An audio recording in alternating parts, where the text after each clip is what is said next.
What's going on, my PT peeps, my Walking Dead family, and my fighters, and one eyebrow, also known as PT. You don't know if I'm winking or I'm blinking, but I'm definitely thinking about The Walking Dead in Season 10, Episode 15. Spoiler warning for The Walking Dead show and comics, that's for sure. Potential spoilers for Season 10, Episode 15 I'm going to share with you. It's not the Q&A from the Spoiling Dead fans. That hasn't been out yet, but once I get that, I'll share that with you. And this information may or may not occur. These are potential spoilers, but I think there's a good chance they will. But before we get to it, guys, please hit that subscribe button. It helps us achieve our goal of 100,000 subscribers. We're super close to that goal, but we need your help to achieve it. Hit the join button to become a value member of our PT channel, Walking Dead family, and ring the bell to be notified when we post videos every day. Now, this information is from AMC Walking Dead on Instagram. It's walking without an I, but AMC Walking Dead right there. Give them a follow. And I'm just giving credit where credit is due. Now, after Princess scares off the horses accidentally, that's in the opening minutes, she tells them she knows of a garage where there are some wheels they can use to get to their meeting with Stephanie and the new community.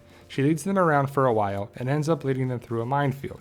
That's where the explosions come from. Princess gets them through safely, but it's revealed she led them around more than necessary. She confesses she just wanted to spend some time with people again, but she screwed it up and now they don't trust her. And for those who don't read the comic, Princess is a character that's all over the place. She's kooky, she's zany, she's crazy, but she is a good person and she'll join the group to go find Stephanie and the Commonwealth. But the opening minutes are all about this interaction here. Princess, Ezekiel, Yumiko, and Eugene, and it's a pretty good opening minute sequence. And Princess fires her light machine gun and it's pretty badass, and the walkers come and she takes them down, but the horses run away because they get scared and they're gone. They don't have them anymore. And Princess is like, sorry about that. Yeah, I didn't mean to do that. And she didn't. But this is the part there that she's going through the minefield and she gets into safety. And I just hope that they do meet Stephanie and the Commonwealth in this episode. And I really hope so. Well, Princess looks to be joining their journey onward.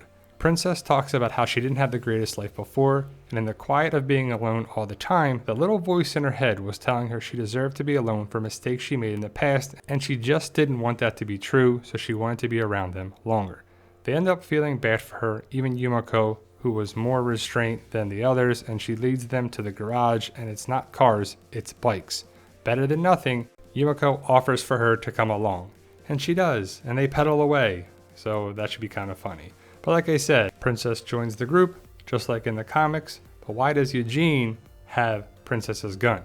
She's probably like, here, hold it, you want to check it out? It's a pretty cool gun, you can use it. She's like that type of character. She's good at heart, but she's kind of all over the place, and she's kind of unpredictable, but I just hope she's good for the show, and when I'm reading so far, it sounds like she could be.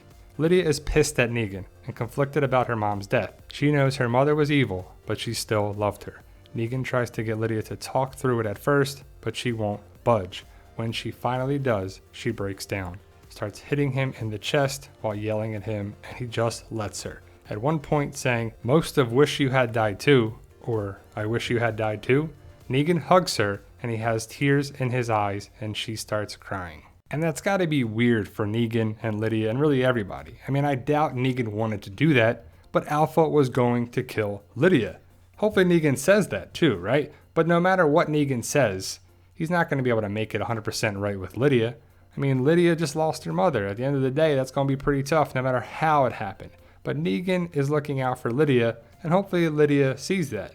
I wonder what's going to be happening with these two down the road. I could see Negan continuing to look out for Lydia. And, if the connection with the Commonwealth happens, we could see something happening with Lydia and people from the Commonwealth, potentially. If you know Sebastian from the comic, that could happen. It's just my guess, my theory. But I do feel that Negan is going to look out and watch over Lydia as a protector, as like a fatherly type role, which I think should happen. And I can't wait to see what happens with these two in the finale in season 11.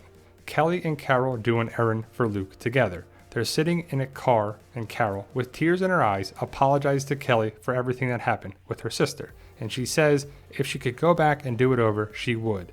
Kelly tells her there's nothing to apologize for. She tells Carol that when she started losing her own hearing, Connie told her that it was her superpower. Kelly tells Carol that she's heard the stories about Carol back in the day. They all have. You're a lone wolf. You have to do that thing that only you can do. That's your superpower. So superpower is definitely a callback with Kelly and Connie in season 10, episode 1, where she clearly said that, your superpower, and she flexes. But the lone wolf, is that a callback to season 6? And I doubt Carol is going anywhere, besides into season 11. But how does Kelly not have somewhat of a grudge against Carol? We still don't know where Connie is. And yeah, it's a nice moment that she's like, you don't need to feel bad, there's nothing you can do. But where is Connie? If my sister was out in danger still, I'd be worried about it, and I'd be kind of pissed at the person that was responsible for it, and that's Carol. Daryl comes across Judith out by herself, and he tells her to go back, but she doesn't want to. Judith wants to learn from him, so he caves in and takes her with him as she scouts the perimeter, teaching her how to look for things that don't look right and all the other skills he has. So it's nice learning together, and that's what Daryl's going to do. Uncle Daryl's going to teach Judith, and Judith is going to level up with some new skills. You know, she's going to learn stuff from Michonne and Rick and Daryl and Carol and everybody else involved. They're going to make Judith the superhero of the show. But Daryl and Judith should hopefully have a nice moment in the woods and whatever they're doing here. And hopefully, Judith, will you tell Daryl that Michonne is going to find Rick? I hope so, right? But we just don't know. Judith is really upset because Daryl killed a Whisperer and just left their body, and Daryl basically asks her, where's the bad mood really coming from? Judith is sad about Michonne being gone and asks him if he talked to Michonne, and he admits no. Judith mentions she talked to her mom after the fire and that Michonne left to go help some people she met, but she doesn't tell him about Rick. What are you doing, Judith? Is this the Whisperer that Daryl kills? Maybe it's in the promo photos, but it definitely fits. But taking out walkers is one thing, and taking out people is another.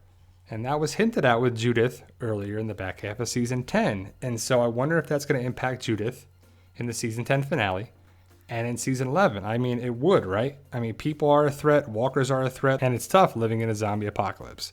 The groups from Alexandria and what's left of Hilltop are holed up in the top floors of an old hospital tower. So when Beta brings the walker herd through Alexandria, they're already gone. Beta starts to take the herd to Oceanside, but then he realizes on the way that they're all gone to the hospital, so he brings the horde to the tower, trapping them all.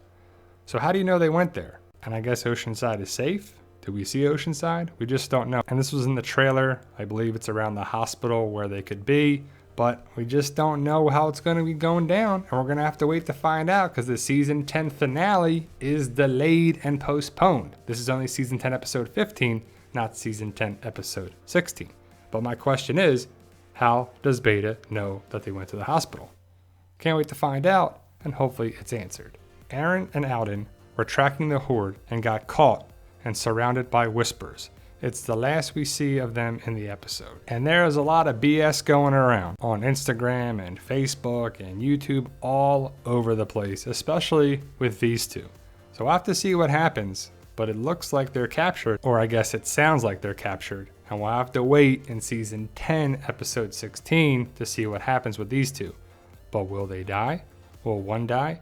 Will these two possibly take down Beta in the season 10 finale? Because that would be pretty awesome, and I would love to see that, and I hope it happens. But season 10 episode 15 is titled The Tower, and despite the misleading comic reference title, no one dies in this episode. So again, this may or may not occur in the episode, but I believe this information, and it's what I found, so I definitely shared it with you.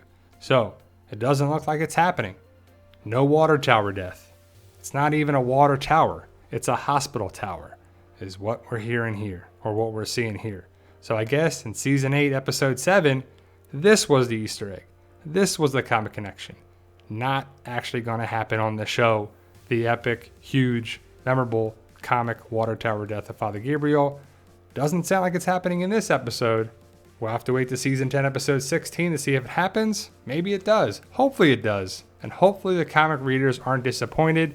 The episode sounds okay, and remember, the show is the show and the comic is the comic, and the spoilers, the potential spoilers, are sometimes way better on screen than they are in text, so we'll have to see how it goes down, if it's better on the show than what we just read. Thank you guys for watching. Let me know your thoughts. Post your comments below, and when I get the Q&A from the Spoiling Dead fans, I'll share it with you. And there's my series, guys. Hopefully you'll check it out and support it. If you like what we do here at the PT channel, hopefully you pick up your copy of this series, Fight For Us, available on Amazon. We got paperback and digital versions. Thank you guys for watching, and tell them, Daryl.